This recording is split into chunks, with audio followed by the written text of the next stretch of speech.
नमस्ते everyone, this is Sandeep and welcome to my channel only study by Sandeep Dhiman. आज हमने Indian polity को start किया। उसमें लेसन 1 हमने कवर किया था। उसमें से मैंने 2 इम्पॉर्टेंट टॉपिक कम्युनल अवार्ड और इंडियन रूल एक्ट 1935 इनको छोड़ दिया था। इसको अलग वीडियो में हम कवर करेंगे अभी। चलिए डिस्कशन स्टार्ट करते हैं। तो कम्युनल अवार्ड क्या था? ये सांप्रदायिक अवार्ड।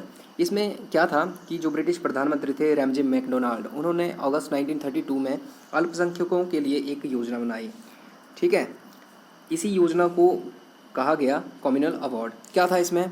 इसमें ऐसा था कि जो अलग निर्वाचन व्यवस्था थी उसको काफ़ी आगे तक हस्तांतरित कर दिया। मतलब धर्म के आधार पर, क्षेत्र के आधार पर, इवन दलितों के लिए भी अलग से निर्वाचन की व्यवस्था कर दी गई।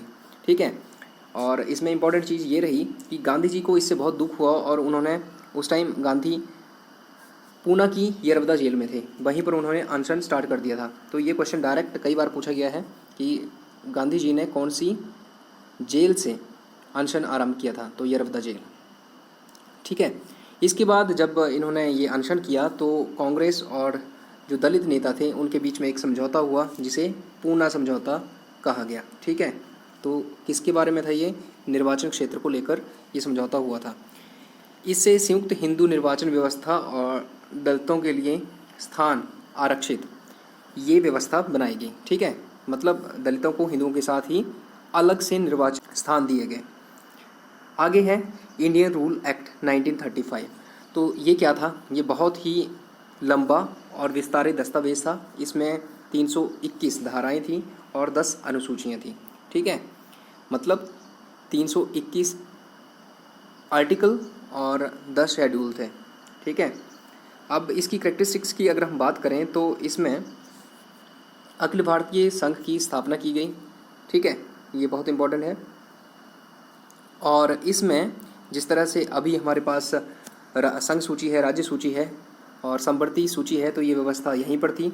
इसमें जो संघीय सूची थी उसमें 59 सब्जेक्ट थे, राज्य सूची में 54 और 36 थे संवर्ती में।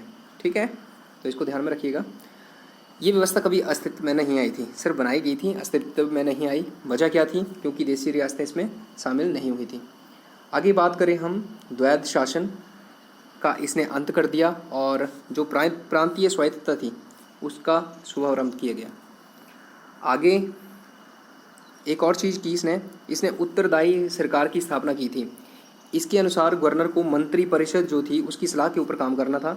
और ये व्यवस्था आपको पता है 1937 में इलेक्शन हुए थे जिसमें कांग्रेस ने कई राज्यों में अपनी सरकार बनाई थी और 1939 में इन्होंने इस सरकार ने इस्तीफा भी दे दिया था। तो ये लगभग 2 ही साल तक ये व्यवस्था चली थी, उसके बाद ख़त्म हो गई। इसके द्वारा केंद्र में द्वैध शासन का आरंभ हुआ और 11 में से 6 राज्यों बंगाल, बम्बई, मद्रास, बिहार, संयुक्त प्रांत और असम में द्विसदनीय व्यवस्था का भी आरंभ किया गया था। हाँ, इसने क्या किया? दलितों, महिलाओं, मजदूरों, इन सब के लिए अलग निर्वाचन की व्यवस्था की थी। और 1858 का जो एक्ट था उसके द्वारा स्थापित भारत परिषद जो थी उसको इसने समाप्त कर दिया और भारतीय सचिव को सलाहकार टीम मिली एक। ठीक है, एक काउंसिल की तरह मिली। हाँ, इसके बारे में इम्पॉर्टेंट चीज़ ये थी कि इसने मताधिकार का विस्तार किया। लगभग 10% लोगों को, मतलब जितनी पॉपुलेशन थी उसके 10% लोगों को अब मताधिकार का अधिकार मिल गया, मताधिकार मिल गया।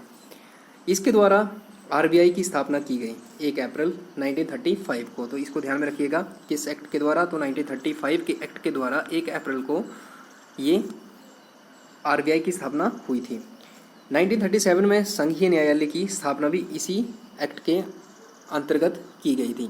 तो इस वीडियो में इतना ही है। ये 2 टॉपिक इंपॉर्टेंट थे जिनको मैंने अलग से कवर किया। मैं आपको बता दूं कि अगस्त तक हमारा टारगेट है सारा सिलेबस कंप्लीट करने का, जो भी टीएसटी का है।